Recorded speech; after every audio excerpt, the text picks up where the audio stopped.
Afin de limiter l'accès des élèves à des sites web non autorisés, notamment les réseaux sociaux, au centre informatique du lycée Mikembo à Masamuna, le directeur de l'établissement demande aux professeurs de technologie de l'information et de la communication de la 4e année des humanités scientifiques de trouver une solution adéquate à l'utilisation des équipements informatiques et de l'Internet. À son tour, ce dernier demande à ses élèves de rechercher sur Internet des informations sur les différents types de réseaux sociaux et leur rôle, les avantages et les méfaits de ceux-ci, et enfin, la limitation d'accès à ces sites. Bonjour, précédemment nous avons vu les généralités sur les réseaux informatiques. Nous avons appris qu'un réseau informatique est un ensemble d'équipements interconnectés entre eux et paramétrés de sorte qu'ils puissent communiquer. La mise en place d'un tel réseau permet entre autres de faciliter et de sécuriser le stockage de l'information, le partage des données entre les postes de travail de manière efficace. Parmi ceux-ci, nous avons vu le réseau local filaire qu'on appelle en anglais Local Area Network. Il s'agit d'un réseau informatique limité à un espace géographique relativement restreint et permet de raccorder entre eux tous les terminaux informatiques et offre un débit élevé pour permettre des communications rapides entre ces équipements. Celui-ci peut être avec ou sans fil. Si vous avez bonne mémoire, répondez à ces deux questions. Donnez les types des réseaux locaux et restituez les définitions de l'adresse IP et de la carte réseau tout en donnant leur importance. Aujourd'hui, nous allons voir les réseaux sociaux. Mais avant cela, commençons par la notion de l'identité numérique. L'identité numérique est l'ensemble des traces numériques qu'une personne laisse sur Internet.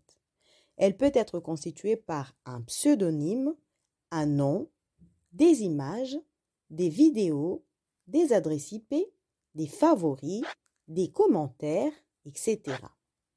Cette identité se crée par le biais des réseaux sociaux comme Facebook, Instagram ou encore Twitter, des publications sur un blog ou encore sur des sites web de tout genre et a donc une influence sur la façon dont les autres internautes perçoivent une personne.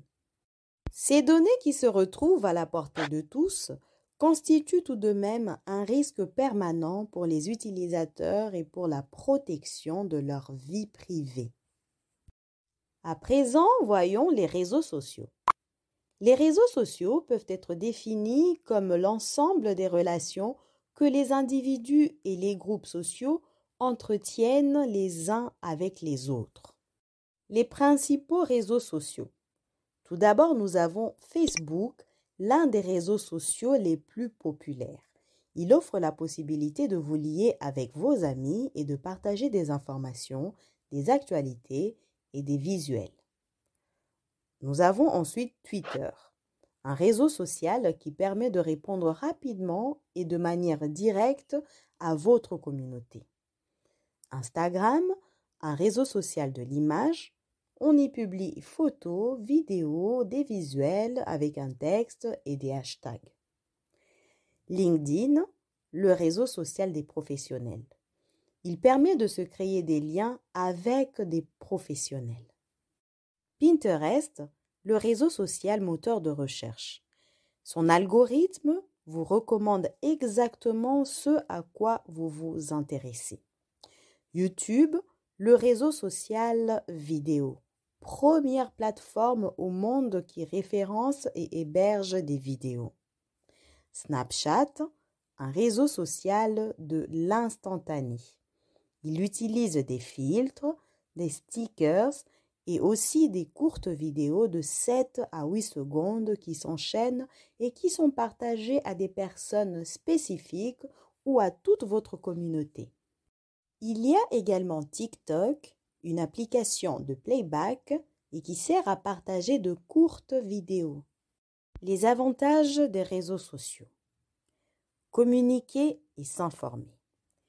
Les réseaux sociaux sont des outils de promotion pour les entreprises commerciales, des fournisseurs de services et de communication personnelle. Ils sont aussi des vecteurs de changement et de mobilisation. Les informations circulent maintenant plus rapidement que jamais et il est facile de rejoindre une masse significative de gens un peu partout dans le monde et en peu de temps. Se rapprocher des gens. Ces mêmes réseaux sociaux permettent de retrouver des relations perdues, des copains de classe, voire même des parents éloignés. Ils demeurent des outils efficaces pour obtenir des nouvelles de vos proches. Développer des nouvelles relations. Chaque réseau social offre la possibilité de multiplier les relations et d'en développer de nouvelles.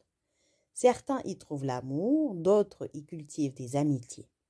Ils permettent également de faire un appel à tous afin d'obtenir de l'aide dans certaines circonstances et même de trouver un emploi. Les inconvénients des réseaux sociaux. S'ils apportent de nombreux avantages, les réseaux sociaux, comme Internet, sont capables du meilleur comme du pire. Il y a par exemple des intimidations et harcèlements. Des personnes mal intentionnées se servent des réseaux sociaux pour harceler les autres. Ils envoient des messages insultants ou haineux sans censure. Pédophilie et pornographie juvénile. De nombreux pédophiles utilisent les réseaux sociaux pour dénicher et séduire des fillettes et des adolescentes pour ensuite les agresser ou pour obtenir des photos d'elles peu vêtues. Les utilisateurs des réseaux sociaux sont de plus en plus jeunes et les gens mal intentionnés savent où les trouver. Pour cette raison, il est impératif de ne pas laisser les enfants seuls sur les réseaux sociaux. Vie professionnelle et vie privée. La barrière entre la vie professionnelle et vie privée s'amenuise avec les réseaux sociaux. Plus les gens s'y affichent, plus les personnes de leur entourage peuvent tout savoir sur eux. Parmi cet entourage, il y a peut-être un futur employeur ou encore quelqu'un qui cible ses victimes pour commettre un vol.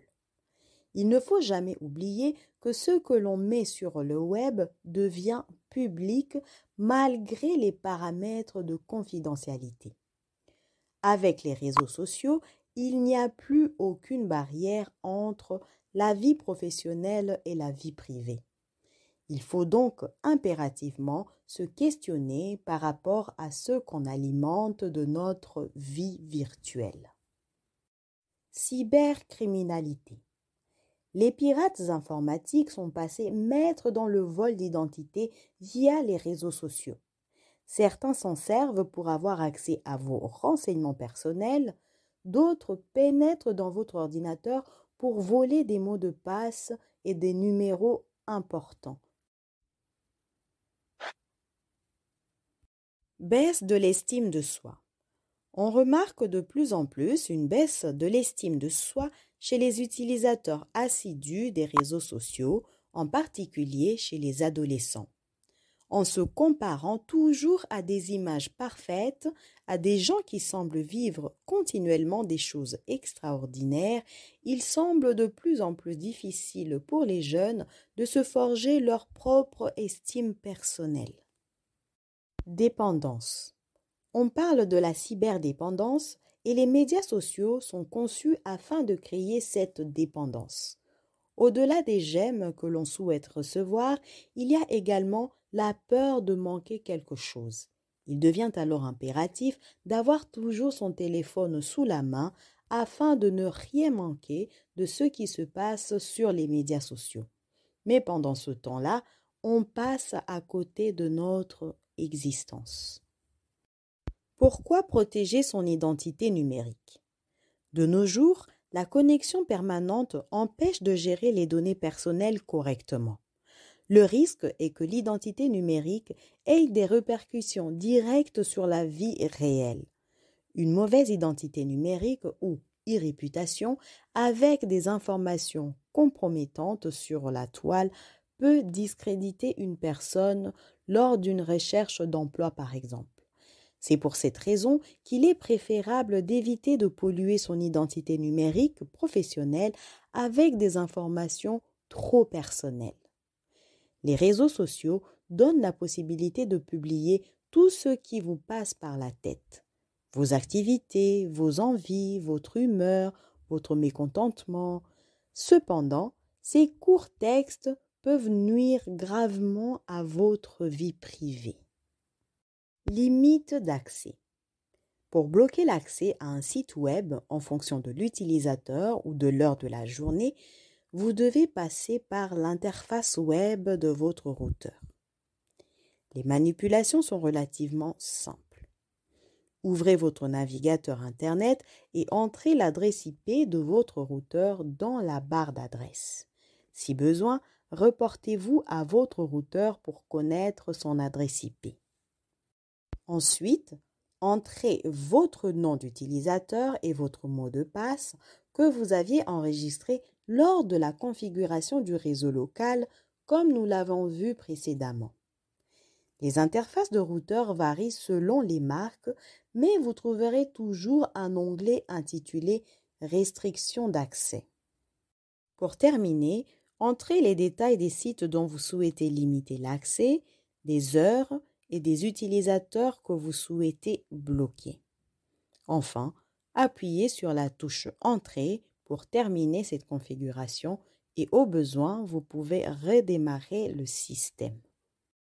En conclusion, nous venons de voir qu'un réseau social est un ensemble d'acteurs, individus, groupes ou organisations reliés par des interactions sociales qui peuvent être de différentes natures, familiales, sentimentales, amicales ou plus distantes.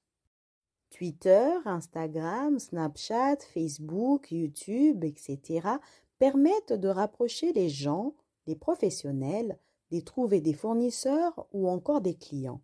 Mais ils creusent également un fossé entre la réalité et le monde virtuel.